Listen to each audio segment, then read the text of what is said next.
Qu'est-ce que c'est? Une Bible?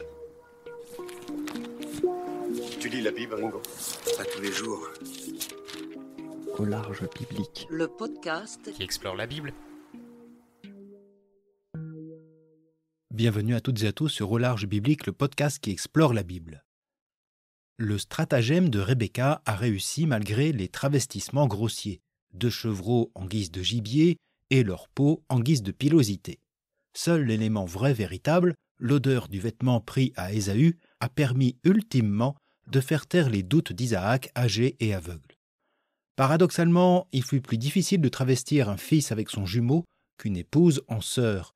Pourtant, le subterfuge risqué mis en place par Rebecca a fonctionné. Jacob a obtenu la bénédiction de son père en lieu et place d'Ésaü absent. Le retour de ce dernier va maintenant dévoiler la supercherie aux yeux aveugles d'Isaac avec ses conséquences dramatiques.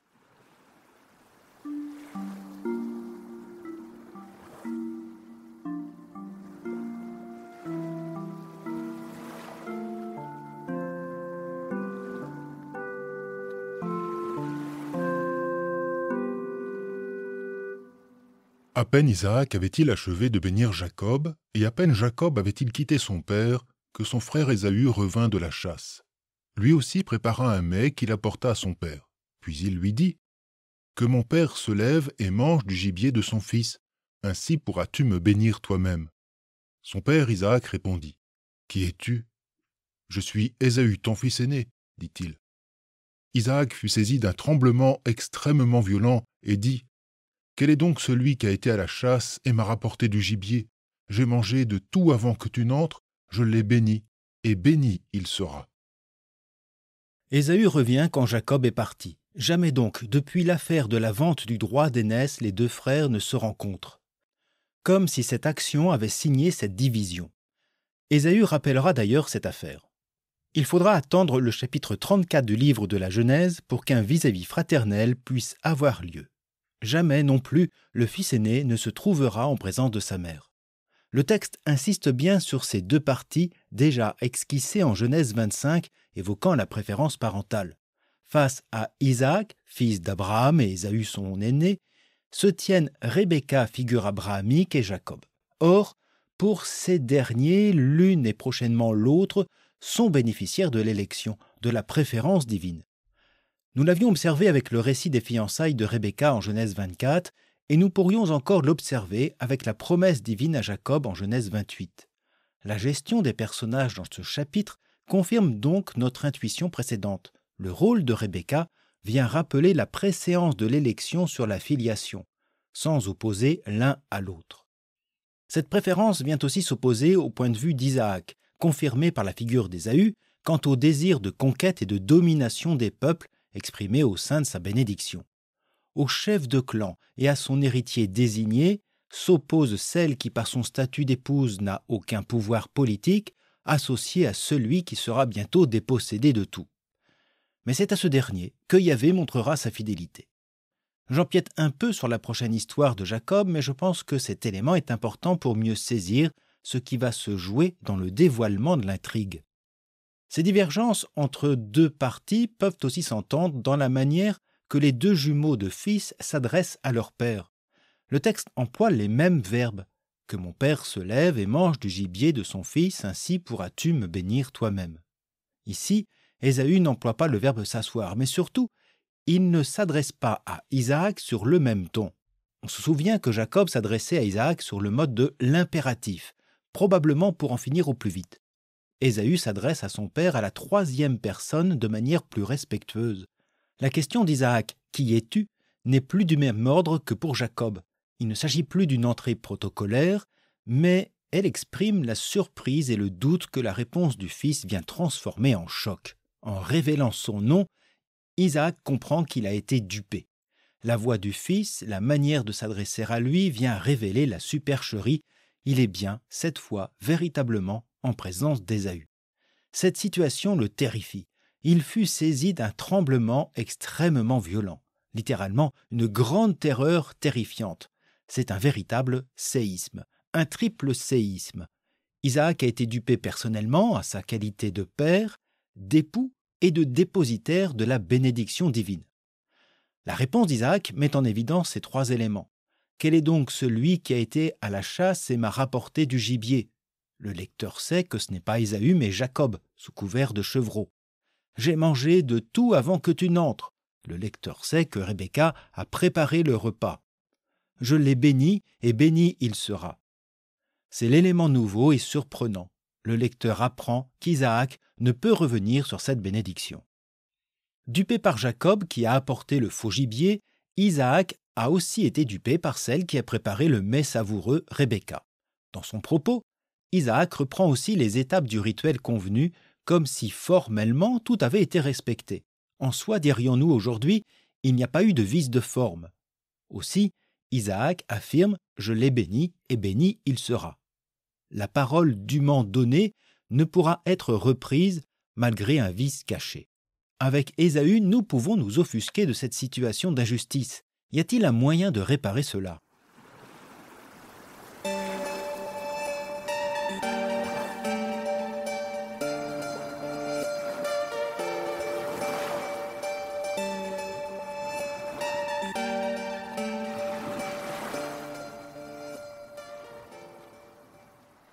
Lorsqu'Ésaü entendit les paroles de son père, il poussa un grand cri, au comble de l'amertume, et il dit à son père, « Ô mon père, bénis-moi, moi aussi. » Il répondit, « Ton frère est venu en fraude et il a capté ta bénédiction. » Ésaü reprit, « Est-ce parce qu'il s'appelle Jacob que par 2 fois il m'a supplanté? Il a capté mon droit d'aînesse et voici que maintenant il a capté ma bénédiction. Ne m'as-tu pas réservé une bénédiction ?» Isaac prit la parole et dit à Ésaü, « Vois, j'ai fait de lui ton chef, je lui ai donné tous ses frères pour serviteurs, je l'ai pourvu de froment et de vin nouveau. Que puis-je faire pour toi, mon fils ?» Ésaü répondit à son père, « N'as-tu qu'une seule bénédiction, mon père? Bénis-moi, moi aussi. » Ésaü éleva la voix et pleura. Le drame est à son comble. Au tremblement terrifié du père s'ajoute le grand cri rempli d'amertume et, in fine, la voix forte et les pleurs. Cette situation montre le caractère injuste et dramatique de la situation. Le rédacteur nous place du côté des victimes et nous fait entendre leur douleur. Les propos d'Ésaü ajoutent encore à cette injustice en rappelant la précédente affaire du droit d'aînesse. Le frère est désigné comme coupable. Il a capté ta bénédiction, dit Isaac. Par 2 fois il m'a supplanté, rappelle Ésaü. Le rappel du nom est aussi celui de sa naissance. Son frère sortit ensuite la main agrippée au talon d'Ésaü, on l'appela Jacob. Comme si depuis le début Jacob n'avait été non pas un jumeau mais un imposteur ambitieux. D'où son nom Jacob, Yaakov, ne jouant plus ici avec le mot talon, akev, mais avec le verbe akav qui signifie tromper. Seule l'information de l'oracle ne semble donc pas connue des protagonistes. Cet élément qui pourrait donner sens ne sera jamais révélé. Nous nous demanderons pourquoi avec l'épisode prochain. Dans sa réaction, Ésaü tâche non pas en premier lieu de chercher à punir le coupable, cette décision viendra après, mais il essaie d'abord de trouver un moyen de mettre fin à l'injustice auprès de son père. Pourquoi ne peut-il, lui aussi, bénéficier de cette bénédiction ou même d'une autre? L'injustice qui est soulignée est aussi celle de l'impossibilité pour Isaac de se dédire, de bénir à nouveau et même de bénir autrement. C'est aussi le désespoir même du père qui avoue son impuissance face à cette situation nouvelle et perturbée. Il l'a d'ailleurs lui-même promis à Jacob, « Maudit soit qui te maudira, béni soit qui te bénira ». Il faut bien saisir la valeur quasi sacrée de la parole donnée, notamment dans ce cadre de la bénédiction. Et nous avions vu que celle-ci était perçue pour Isaac comme un bien unique dans tous les sens du terme. Isaac reste dans sa logique. Sa bénédiction est désormais sur Jacob, il n'a pas le pouvoir de la reprendre. Je l'ai béni, et béni il sera. Et Isaac de révéler le contenu même de cette bénédiction qu'Ésaü ignorait jusqu'alors. Vois, j'ai fait de lui ton chef, je lui ai donné tous ses frères pour serviteurs, je l'ai pourvu de froment et de vin nouveau. En prononçant ces termes, Isaac ajoute encore à l'injustice. Ésaü, l'aîné d'hier, est désormais vassal et serviteur de son cadet qui bénéficiera de sa prospérité conformément à la promesse de Yahvé au chapitre précédent. « Je ferai proliférer ta descendance autant que les étoiles du ciel, je lui donnerai toutes ces terres, en elles se béniront toutes les nations de la terre. » Mais Isaac aurait-il oublié la suite de cette promesse? parce qu'Abraham a écouté ma voix, qu'il a gardé mes observances, mes commandements, mes décrets et mes lois. » Le rappel de la bénédiction donnée à Jacob souligne encore l'absence de toute mention de Yahvé, mais que celle-ci vaut pour toute la descendance d'Isaac et non pour un seul. Ce faisant, le rédacteur soulignerait l'interprétation impropre qu'Isaac fait de la promesse initiale.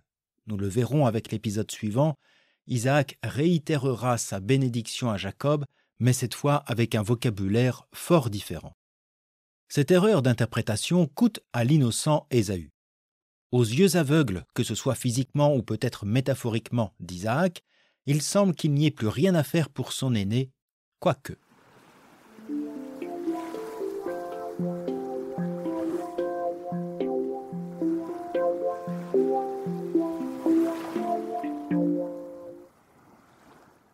Alors Isaac prit la parole et dit : « Vois, hors du gras terroir sera ton habitat, et loin de la rosée qui est au ciel. De ton épée tu vivras, tu serviras ton frère, mais par ta vie errante tu briseras son joug de dessus ton cou. » Ésaü traita Jacob en ennemi à cause de la bénédiction qu'il avait obtenue de son père. Il se dit en lui-même : « L'époque du deuil de mon père s'approche, et je pourrai tuer mon frère Jacob. » Dans ces propos, on peut deviner au premier abord une explication des origines, une étiologie du peuple édomite nomade, vassal d'Israël au temps de David, avant de prendre son indépendance au 8e siècle selon 2 Rois au chapitre 8.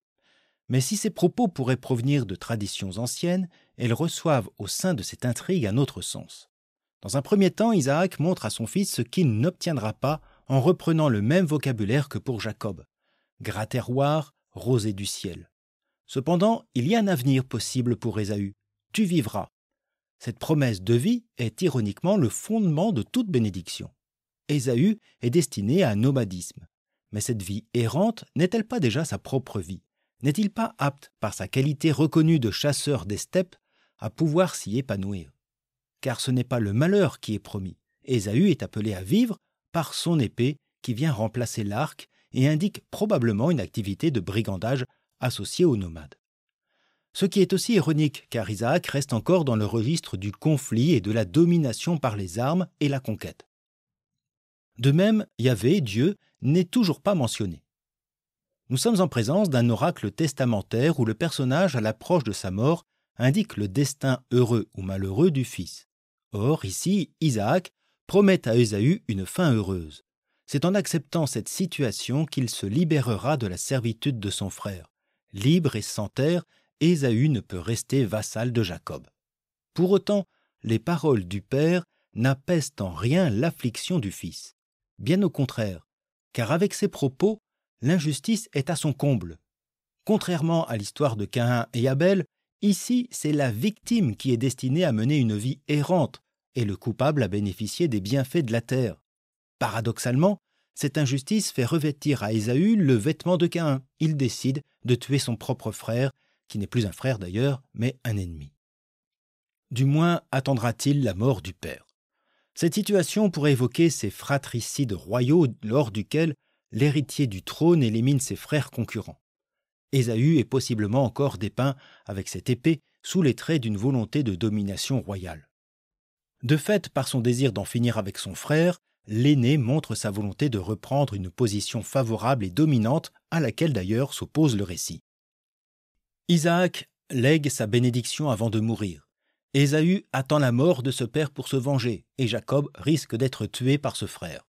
Et comme nous l'entendrons, Rebecca sera dégoûtée de la vie. La mort domine ainsi le récit à la suite de l'usurpation de la bénédiction, comme si, malgré les promesses du père, aucun de sa descendance ne s'oriente vers la paix ou la vie. À cet instant, Ésaü ne voit plus pour seule solution que la mort du frère, qui viendrait ainsi châtier le coupable et le rétablir dans sa situation d'aîné ou plutôt de fils désormais unique. Le récit nous permet ainsi de passer à une autre scène, tout autant dramatique, avec nos deux coupables protagonistes, Jacob et Rebecca.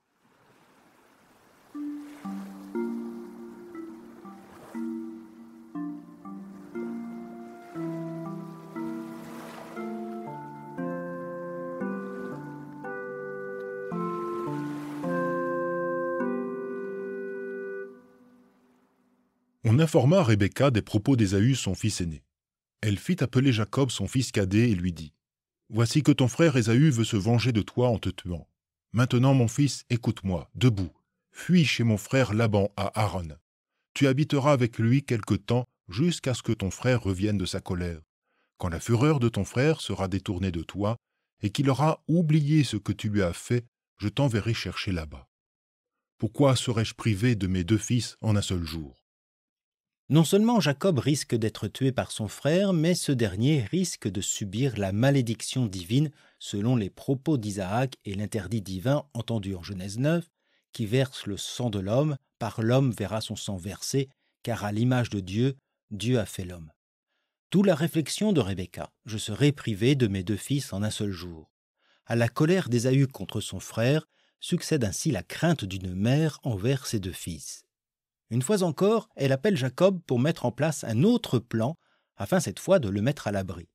Nous passons ainsi du stratagème à la stratégie, montrant ainsi l'échec du premier. Rebecca prend donc l'initiative et ordonne à son fils de fuir et se réfugier chez Laban, son frère à elle, pour l'éloigner un temps de son frère à lui. Le mot frère revient souvent dans ce passage et cela n'est en rien anodin. Le rédacteur insiste fortement sur les liens familiaux, comme si Rebecca, à la suite de son malheureux stratagème, revenait à l'essentiel, sans doute un peu tard, les liens au sein du clan.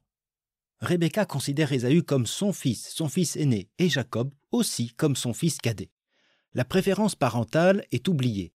Elle rappelle qu'Ésaü est bien non pas un ennemi, mais d'abord ton frère, répété 3 fois. Pourtant, le rédacteur ne prononce jamais un jugement à l'encontre de Rebecca, ni même de Jacob. De fait, le texte ne dénonce pas explicitement le caractère malhonnête et immoral de l'action conjointe de Rebecca et Jacob. Le rédacteur ne blâme pas ces personnages en raison de leurs failles ou de leur faillite. Ils ne sont ni idéalisés ni sacralisés. En cela, ils rejoignent la condition faillible du lecteur-auditeur et plus généralement de l'être humain.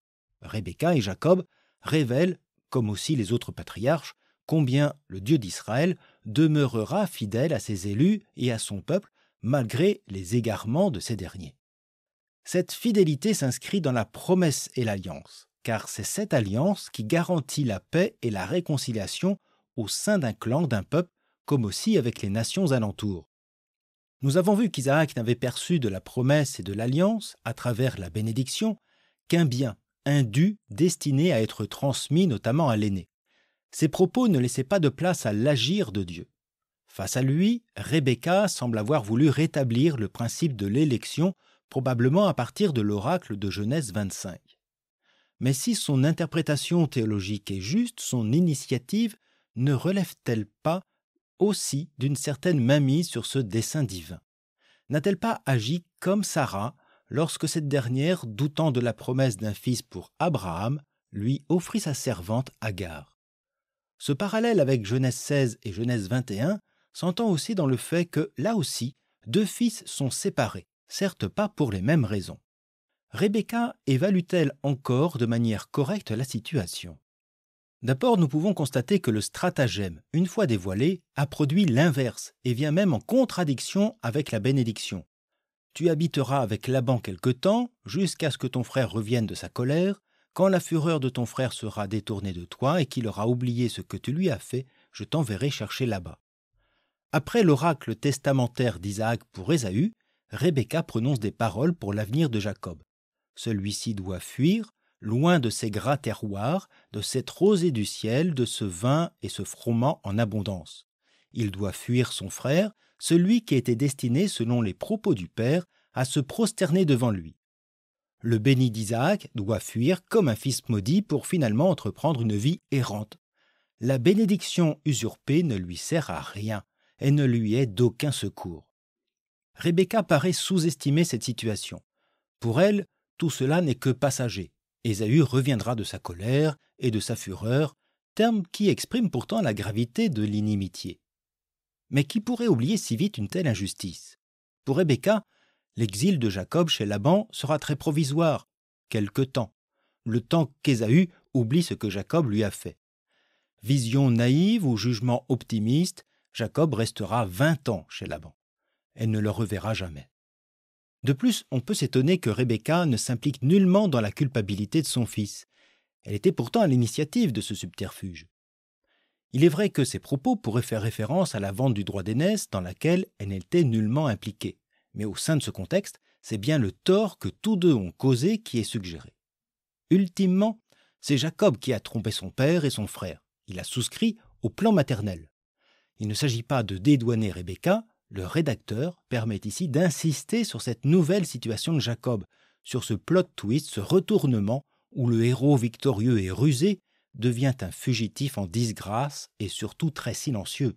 Aucun mot ne sort de sa bouche. Jacob incarne ou illustre la condition d'Israël quand l'injustice du royaume de Juda l'a mené à l'exil. Cette situation prépare la suite du cycle de Jacob, décrivant son long, très long séjour chez Laban, homme tout aussi fourbe, et son retour en Canaan qui le fera confronter à nouveau, ou plutôt enfin, à son frère.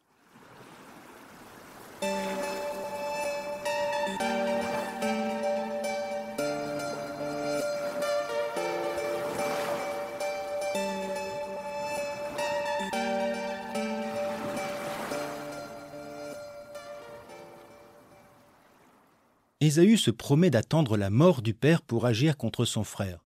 Quant à Jacob, sa mère lui promet un avenir lorsque son frère aura tout oublié.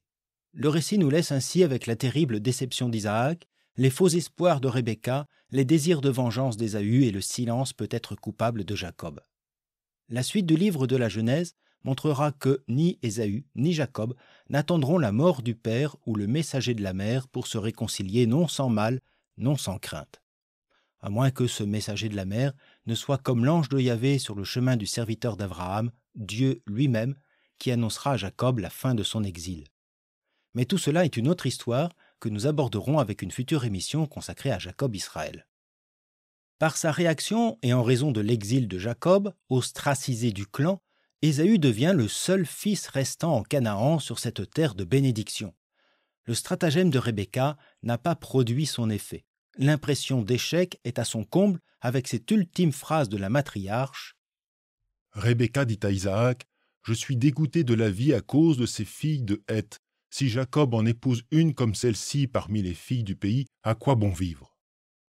Cette mention des épousailles d'Ésaü avec les Cananéennes encadre ainsi l'ensemble de ce vol de la bénédiction.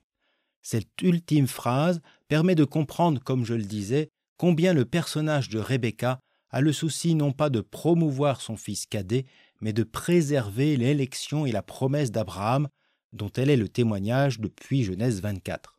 Désormais, avec le départ de Jacob pour la terre d'Aram, le risque est encore plus grand de voir le clan d'Abraham se diluer parmi les nations. Serait-ce la fin de ce clan et l'héritage d'Abraham ? À l'époque du rédacteur, l'endogamie est un impératif pour préserver la foi et la culture juive. Cette question de Rebecca permet donc d'ouvrir un nouveau volet dans l'histoire de Jacob, son séjour chez Laban. Il y a encore à dire sur ce verset. Il s'agit du dernier acte de Rebecca qui n'apparaîtra plus par la suite. Le livre de la Genèse n'évoque même pas la mort de la matriarche, alors que paradoxalement il narre celui de sa nourrice.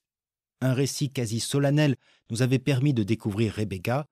Un simple verset, au sein d'une conclusion dramatique, suffit à l'effacer de la narration.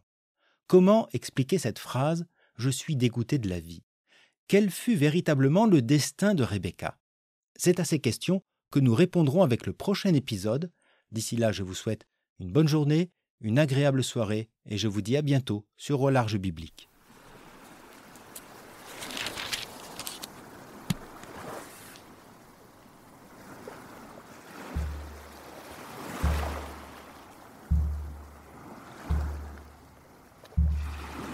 Au Large Biblique est un podcast créé et animé par François Bessonnet, prêtre et bibliste.